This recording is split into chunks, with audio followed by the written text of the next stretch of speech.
Close your eyes and picture a millionaire. Did you see nice cars, big houses, and Gucci belts? If you did, you're not alone. But maybe you should have seen your mechanic, or the middle school teacher who lives across your street. The truth is, you might be better off taking your investment advice from the guy with chalk or oil on his hands than the one wearing a Rolex. At least, that's what Andrew Hallam says in his book, Millionaire Teacher, The 9 Rules of Wealth You Should Have Learned in School. In this episode of The Financial Vault, I'll summarize these 9 rules and save you a ton of time, so watch until the end. Rule 1. Spend like you want to grow rich. It's not hard to spend money like you're rich. Most people do. But the people who spend like they are rich rarely get rich. That's because we have an idea of what being rich should look like, right? Nice cars, gated communities, flying in first class, all the stuff you pictured at the start of this video. Andrew Hallam had the same idea, until he took a summer job washing buses and met a mechanic that flipped that logic on its head. The mechanic said he could tell a lot about a person's financial intelligence from the car they drove.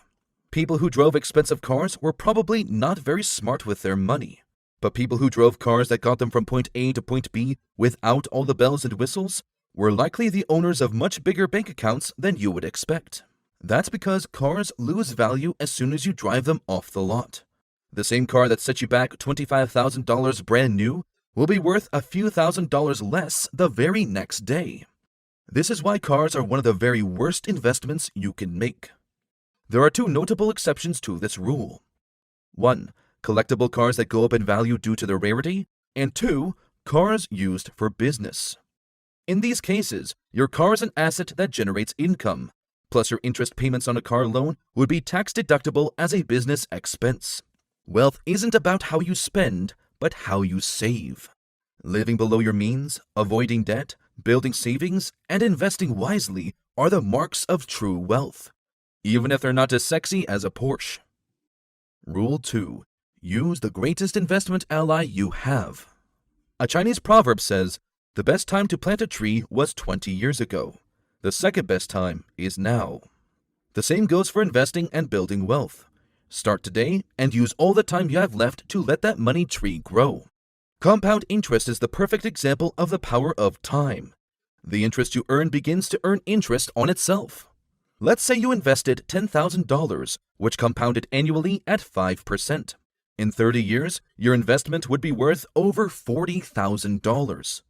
Now let's think bigger.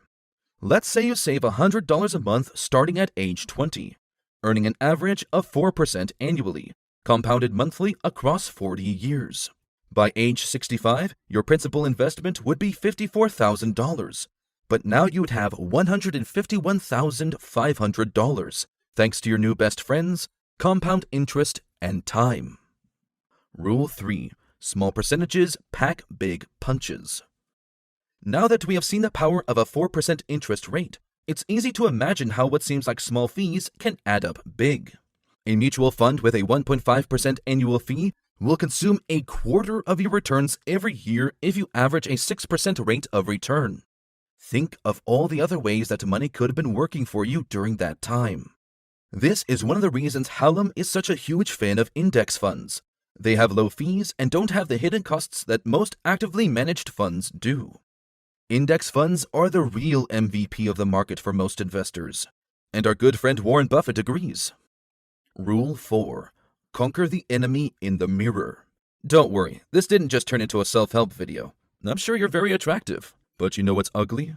When investors let their emotions control their investments. Do you know what most people do when the market goes down? They worry and start to sell their investments. But what does the intelligent investor do? He sits tight and keeps an eye out for good deals. Ditch the emotion and get rational. If you can do that, you can make better investments than 90% of the other players in the game. Rule 5. Build mountains of money with a responsible portfolio. Allow me to introduce you to the age rule. It goes like this. You should have a bond percentage that is about the same as your age. So if you're 20, 20% of your portfolio should be bonds, while the remaining 80% can be stocks. Bonds aren't exciting, but they are incredibly stable. Even if the rest of your portfolio is sinking like the Titanic, your bonds will save your butt from touching the icy cold waters. Rule 6. Sample a round-the-world ticket to index funds. Index funds are the MVPs, but globally diverse index funds are the Hall of Famers. Most investors have a home country bias, but failing to look abroad in your investment strategy is a surefire way to miss out on opportunities. Diversifying globally is still important even when the US beats out international markets, as it has been over the past decade. International stocks tend to do better than US stocks when the S&P 500 performs poorly. So if your domestic portfolio is down, your international one is likely up like a gentle seesaw that always returns to center, unlike the ones from my childhood. Rule 7. Peek inside a pilferer's playbook. It's easy to be enticed by the idea of a genius-level advisor managing your money. That's why actively managed funds and similar products are so good at nabbing investors. But the reality is that these funds aren't controlled by anyone with superpowers. They're being managed by salespeople who use all the classic sales tactics on you. Your profit on a mere $6,000 investment would be upwards of $60,000. They need sales pitches to lure in new investors since index funds outperform them over time. Don't fall for it. Instead, stick to index funds and low-risk investments like bonds to round out your portfolio. Speaking of sales pitches, they're everywhere once you enter the investing world. Investment newsletters and magazines are full of advice and predictions with a lousy track record. Hedge funds are just the rich stealing from the rich.